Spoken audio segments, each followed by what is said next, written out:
mungkin itu perlu kepedulian kita bersama. Ya mungkin diawali dari Apersi untuk membuat 1000 sanitasi dan 100 rumah.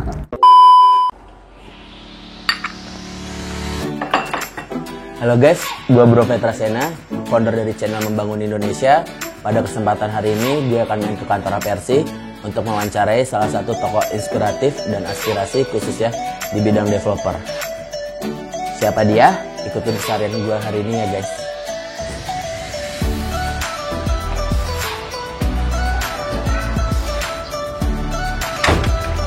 Jangan lupa tonton videonya sampai habis dan selalu support channel Membangun Indonesia.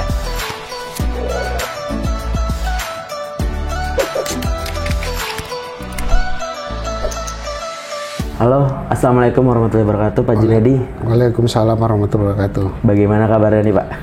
Alhamdulillah baik. Alhamdulillah. Ya. Terima kasih nih Pak sudah mau mampir datang ke channel kami, yaitu channel Membangun Indonesia. Nah, mungkin Petra ingin menjelaskan sedikit sosok Bapak Junaidi itu seperti apa.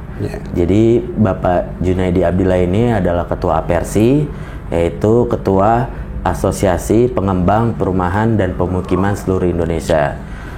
Dan beliau ini merupakan salah satu mentor, guru saya, dan sosok yang menginspirasi saya dalam mengembangkan usaha properti saya saat ini.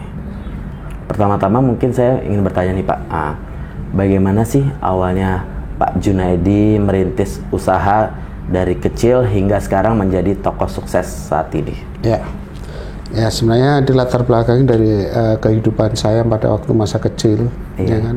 Dan saya juga belum pernah terpikir pada saat itu untuk menjadi pembisnis rumah-rumah untuk masyarakat MBR, ya kan. Jadi pada saat itu memang saya diawali dari masyarakat yang susah secara ekonomi, dari orang tua, ya kan, pedagang keliling saja. Dan saya dilahirkan di Surabaya di daerah-daerah kumuh. Dari kondisi inilah saya sangat terpanggil saya untuk berniatan bagaimana merubah masyarakat lain melalui organisasi yang saya pimpin, ya kan. Diawali saya dulu ya pengalaman yang sebelumnya kenapa saya bisa jadi seorang pengembang dan membawahi kurang lebih 3.000 anggota pengembang. Ya memang saya di latar belakang dari kehidupan yang susah. Katakanlah anak jalanan, anak kolong, yang artinya sehari-hari itu tidur tidak pernah di rumah. Dari sini saya akan terpanggil, ya kan. Nah, diawali dari saya dulu, alhamdulillah saya bekerja dan bersyukur dulu pernah menjadi seorang pengemudi salah satu bank nasional, ya kan, bank plat merah, ya. Terus berikutnya saya juga pernah menjadi penjual pecel lele. Ya, dari usaha saya, unit usaha ini ternyata saya bisa menyelesaikan pendidikan saya. Ya, pada saat saya jadi pengemudi, saya bisa menyelesaikan S1. Pada saat penjual pecel lele, saya bisa menyelesaikan S2 saya, ya kan. Bahkan saya dulu di latar belakangnya oleh kehidupan yang makan sehari-hari saya susah, ya kan. Nah, itu. Setelah S2 saya mempunyai kebetulan mempunyai rezeki sedikit pada saat itu kurang lebih tahun 2005. Itu saya mempunyai tabungan kurang lebih 75 juta. Dan pada saat itu harga rumah-rumah sederhana itu sangat murah, dan kebetulan saya mendapatkan rumah sederhana di komplek yang sudah jadi. Ya, ada lingkungannya sudah jadi. Artinya dapat rumah sederhana 2 unit dengan dilelang. Dan lelangnya sangat murah sekali pada saat itu. Dengan 1 unit kalau nggak salah itu 11 juta pada tahun itu. Artinya 2 unit 22 juta. Nah, terus saya rehab rumah itu, saya renovasi karena lingkungan sudah jadi, maka harga jualnya di atas 100 juta. Cuman pada saat itu kan kita komunikasi hanya terbatas pada telepon, ya kan?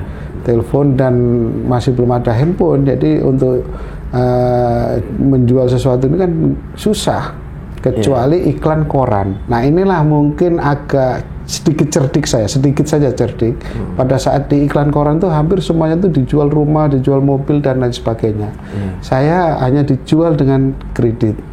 Nah, itu yang bahasa yang di iklan. Ya, alhamdulillah saya waktu itu memasang iklannya dengan waktu 1 bulan. Ternyata 3 hari itu rumah saya sudah laku dua-duanya. Dalam 3 hari, Pak? Dalam 3 hari. Nah, disitulah saya baru mulai timbul niatan untuk berbisnis properti. Nah, dari 2 unit rumah selama 3 hari itu sudah ada pembeli karena kita menjualnya dengan cara kredit, ya kan, akhirnya banyak tertarik. Dari 2 unit, dari modal yang tadi kurang lebih 11 juta sama rehab 1 unit rumahnya kurang lebih ya 30 jutaan total 1 unit rumah. Nah, 2 unit rumah kurang lebih 60 atau 50-an juta. Nah, alhamdulillah saya dari 2 unit rumah itu bisa mendapatkan penghasilan kurang lebih 300 juta. Nah, seorang pengemudi ya dapatkan uang segitu, waduh, pada zaman itu suatu yang luar biasa menurut saya. Alhamdulillah juga saya filosofi orang banyak teman banyak rezeki itu memang betul. Ya, memang betul. Dan itu saya rasakan ketika saya banyak teman banyak rezeki, dan disitulah awal mula saya berbisnis properti dengan luasan yang minimal di atas 3 hektar, ya kan, pada saat itu. Jadi karena teman inilah akhirnya saya mendapatkan tanah ini dengan dikasih kemudahan cara pembayaran. Dari cara pembayaran itu sambil saya mulai ngurus perizinan dan sambil jualan. Alhamdulillah 3 bulan kurang lebih 50 unit sudah terjual pada saat itu, terblok booking kaflingnya pada saat 3 bulan. Nah, dari mulai aktivitas saya itulah mulai dilirik oleh perbankan, ya kan. Nah, perbankan melirik pada saat itu Bank BTN ya, ya kan, karena memang untuk fokus perumahan itu adalah Bank BTN, apalagi perumahan rumah sederhana dan rumah subsidi, ya kan. Nah, disitulah saya mulai mendapat penawaran untuk mendapatkan kredit konstruksi dan kredit pembelian lahan. Di situ awal mula. Jadi sebenarnya saya pada saat itu sebenarnya tidak juga membutuhkan konstruksi itu, karena memang baru separuh langkah pembebasan lahan sudah terjual separuhnya. Ya, artinya sudah dapatkan uang muka untuk operasional pada saat itu. Tapi ya kita juga percaya kalau kita mau agak kenceng ya harus memakai lembaga pembiayaan dan percepatan. Nah, dari situlah ternyata saya kepingin fokus memimpin Apersi ini bagaimana masyarakat MBR itu mudah mendapatkan rumah. Dan yang kedua, bagaimana teman-teman pengembang yang fokus rumah-rumah subsidi atau rumah menengah ke bawah ini bisa tersalurkan melalui asosiasi. Nah, saat ini kebetulan saya sebagai ketua umum, ya kan. Ya, kalau saya pikir saya rasanya tidak mungkin bisa menjadi ketua umum. Benar, karena memang saya lihat background saya rasa mimpi. Tapi secara organisasi memang saya hobi. Nah, untuk organisasi untuk di Apersi ini sayalah mulai dari bawah sebagai pengurus DPD. Dan bahkan sampai puncak kepada ketua umum, ya kan. Ya, artinya saya itu memang karir di organisasi dari nol, gitu ya. Nah, ini misi Apersi ini cocok dengan kepribadian saya dan latar belakang saya. Ini sangat tertarik banget saya untuk bagaimana membesarkan Apersi, mengakomodir bagaimana kepentingan masyarakat MBR dan bagaimana kepentingan masyarakat pengembang yang peduli terhadap masyarakat MBR. Jadi sebenarnya Pak, kalau di lapangan ini masyarakat MBR ini masih susah untuk memiliki hunian yang layak, Pak. Ya, sebenarnya gini ya. Memang masyarakat kita itu MBR itu kan jumlah terbesar penduduk kita, ya kan. Nah, dari masyarakat ini kan perlu adanya perhatian khusus untuk bagaimana merumahkan masyarakat, ya kan. Negara juga hadir bagaimana merumahkan rakyat sesuai juga dengan Undang-Undang Dasar, ya kan, pasal 28. Dan ini juga kita sebagai masyarakat juga ikut peduli, ya kan. Ya, artinya apa sih yang bisa kita lakukan kepada masyarakat MBR, ya kan? Ya, mungkin selain masyarakat yang perlu perhatian tadi, dan ini juga mempunyai kelemahan dalam mengakses perbankan. Ini masyarakat kita MBR. Dan masyarakat kita MBR ini rata-rata itu lebih banyak berwira swasta, artinya seperti UKM, ya kan, pedagang keliling, ya kan. Nah, masyarakat ini yang nggak terakomodir oleh lembaga pembiayaan atau perbankan, karena apa? Bicara legalitas dan tidak bankable. Saya percaya kalau saya lihat teman-teman, ya saya juga orang didasari oleh masyarakat bawah. Kalau saya perhatikan UKM dan pedagang keliling ini juga mempunyai penghasilan yang juga cukup lumayan. Cuman kelemahannya adalah tidak punya administrasi, sehingga tidak punya kelayakan atau istilah perbankan adalah tidak bankable. Nah, ini permasalahannya. Nah, tentunya kita berharap pemerintah turut hadir bagaimana tampil memberikan jaminan kepada masyarakat yang seperti ini. Ya. Oh, jadi sebenarnya kendalanya masyarakat MBR ini hampir dikategorikan tidak bankable, padahal sebenarnya secara penghasilan sudah layak, Pak. Oke, menarik, Pak. Ini Pak, bicara tentang kemiskinan dan masalah permasalahan sosialnya kan merupakan udah masalah klasik di Indonesia. Mungkin dari latar belakang Bapak tadi kan, pasti Bapak ada suatu gagasan atau ide yang mungkin bisa membantu para kaum duafa tadi, Pak. Karena kan para kaum duafa ini kebanyakan di Indonesia ini tidak memiliki hunian yang layak, baik tempat tinggalnya atau sanitasinya. Mungkin ada suatu gagasan atau visi misi dari Bapak yang bisa digunakan untuk membantu masyarakat tersebut tadi. Ya, ini menarik buat saya, ya karena memang dalam waktu dekat juga sebenarnya Apersi sudah punya rencana ya dalam waktu dekat ini. Rencana itu diantaranya adalah 1000 sanitasi untuk masyarakat pinggiran dan 100 unit rumah untuk program bedah rumah Apersi.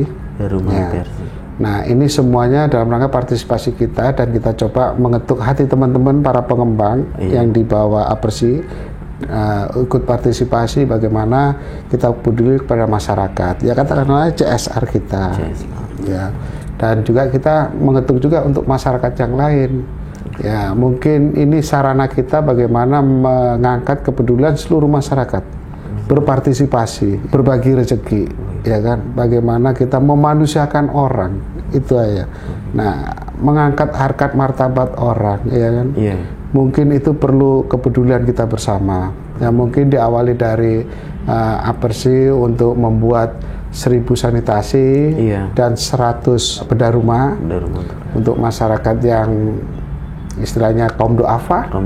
Nah, ini yang kita akan menjadi target di dalam waktu dekat ini.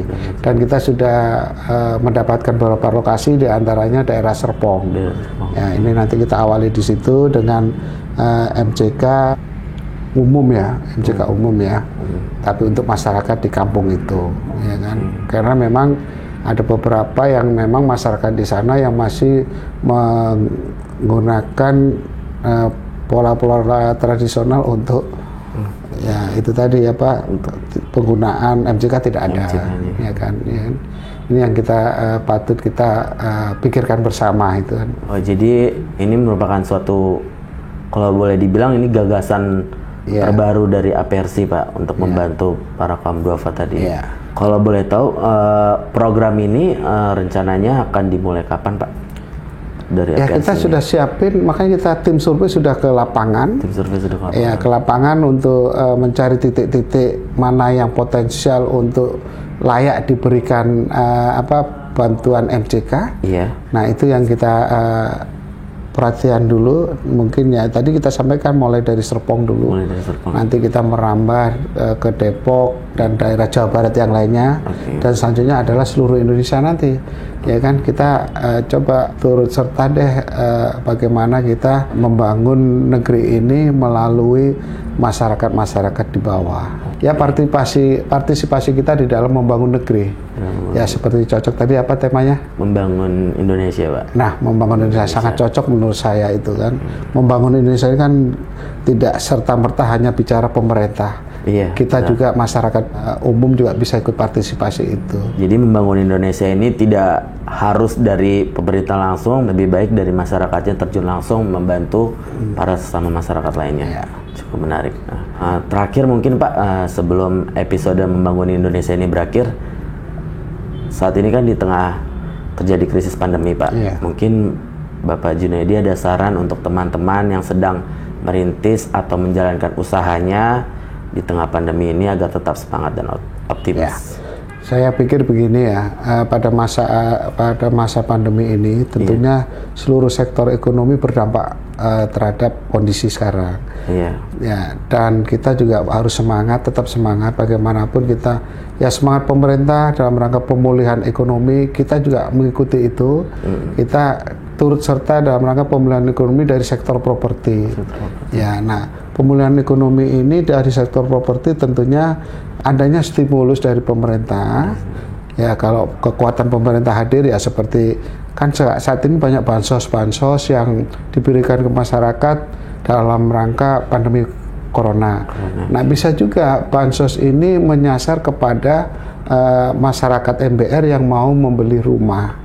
Katakanlah diberikan bunga khusus, ya kan? Iya. Ya, kita kemarin mendengar bahwasanya pemerintah memberikan bunga khusus untuk tipe 70 ke bawah itu diberikan bunga 6-7%. Nah, cuman ini kan belum menyasar kepada rumah yang subsidi. Iya. Adapun rumah subsidi 5% yang selama ini itu pun masyarakat MBR juga masih terbebani dengan 5%, apalagi masa Covid ini. Iya. Nah, masa Covid ini sebaiknya perlu adanya bunga khusus, ya kan, katakan sekarang yang biasanya 5% diberikanlah 3% dalam masa tertentu, ya kan. Iya. Nah, tujuannya apa? Kita supaya bisnis properti ini jalan, ya kan, daya tarik ada, masyarakat mudah dapatkan rumah, dan diberikan stimulus bansos bunga khusus untuk masyarakat MBR. Kita tidak bicara masyarakat yang sudah ngambil KPR ya, ini yang akan mengambil, ya kan. Nah, tentunya kalau ini menurut saya kondisi saat ini untuk properti saya pikir bisa menjadi idola dalam sektor bisnis lainnya. Karena apa? Sektor properti ini mempunyai dampak langsung ya, dampak langsung terhadap sektor industri lainnya. Oh, berpengaruh. Dampaknya langsung. Ya kan, artinya terdongkrak oleh sektor properti ini besar sekali.